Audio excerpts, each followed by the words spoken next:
Hey, it's PE with Coach Smith, and I want to tell you about Jump Rope Ninjas. This is an incredible resource from Mike Graham. I take zero credit. He gets all the credit for this great resource to use in your jump rope unit. But when I've posted it over the years on Twitter, I've gotten a lot of questions like, how do you do this with your large groups? And so I just want to quickly go over what I do in my gym.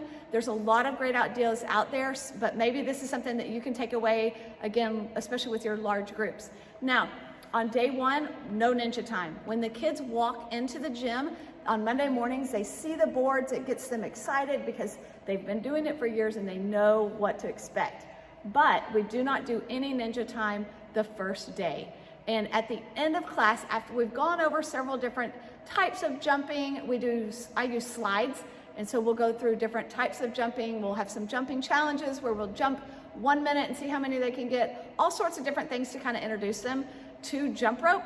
And at the end of class, we will bring them all over here to kind of talk about what is this and how do we do it.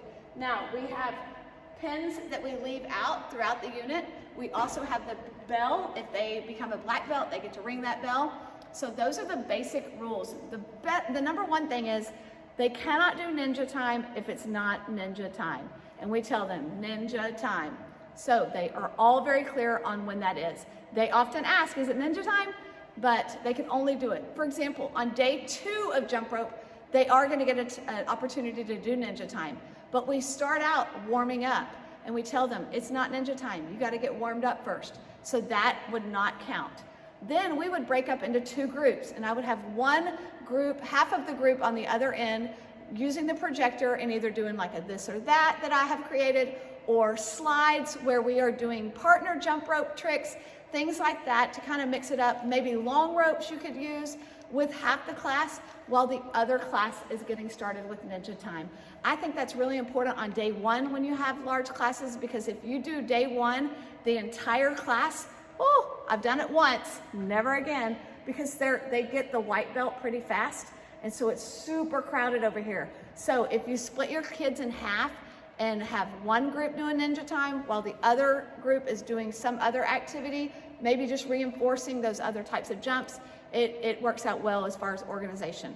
Now, when they are actually doing the jump rope ninja time, we tell them you have to have a partner. You can't count for yourself, and the partner is going to count how many you got. Say, for example, you're on the orange belt and you're in 3rd grade. Well, you're going to need 25 jumps. We don't care how you jump. We just want you to jump 25 times in a row.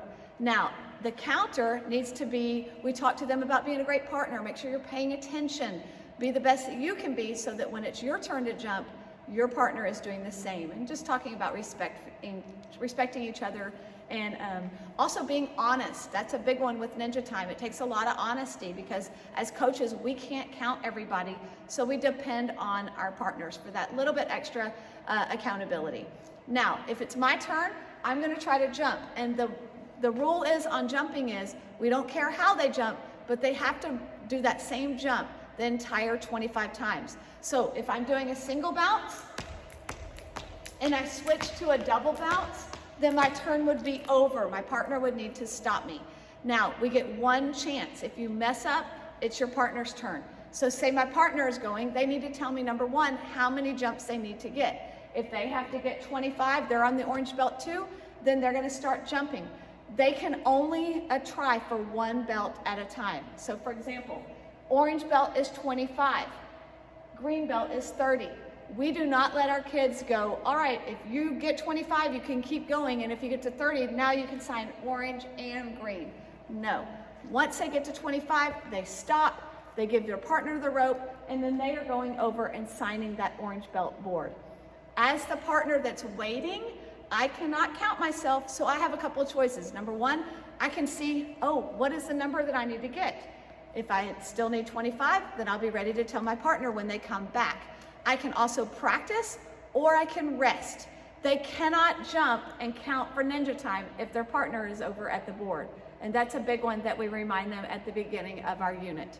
Now, once they get to red, brown, and black, we have a coach count, and that just gives them a little bit extra accountability to make sure that they are getting those higher belts.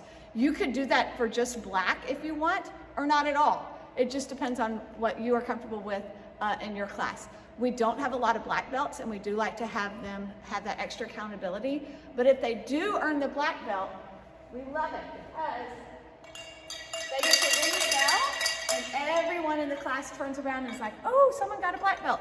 We also give them a certificate, and I'll link that below, but we make it a big deal to get a black belt. We don't have many, under 10, I would say, per grade level, earn the black belt. Now, once we go for a certain amount of time, say we go 15, 20 minutes, then we switch and we tell this group, your time is over. Then you are over jumping with partners, doing partner jumps or long rope, whatever it is, that other activity on the other end, and we switch. And so that group comes over and now they are in ninja time. It's just real important to have one coach over here, especially by the boards, to sometimes it gets a little crowded, just help monitoring the boards, but also another coach in the other area so that they're not over there doing ninja time when they're supposed to be doing partner jumps. Now, after that first day, it doesn't get as crowded over on these other boards. So we may warm up and then everybody gets to have ninja time. We have also done it where we move to stations after we teach long ropes, or we do stations where one station is ninja time. And then you can do long ropes, hula hoops, different activities, but we use it as a station. And we keep this up until after spring break, about a month. And we really loved it during PE night. That is a great option to keep it up, and then have the parents, when they come in, see if they can earn some of the belts. And that was a great activity that we did at PE night last year. So I hope this helps get some clarity on how to do Jump Rope Ninja with your larger groups. I highly encourage it. It's great for kids to set goals, to try to shoot for them the following years, and they absolutely love it. So give it a try.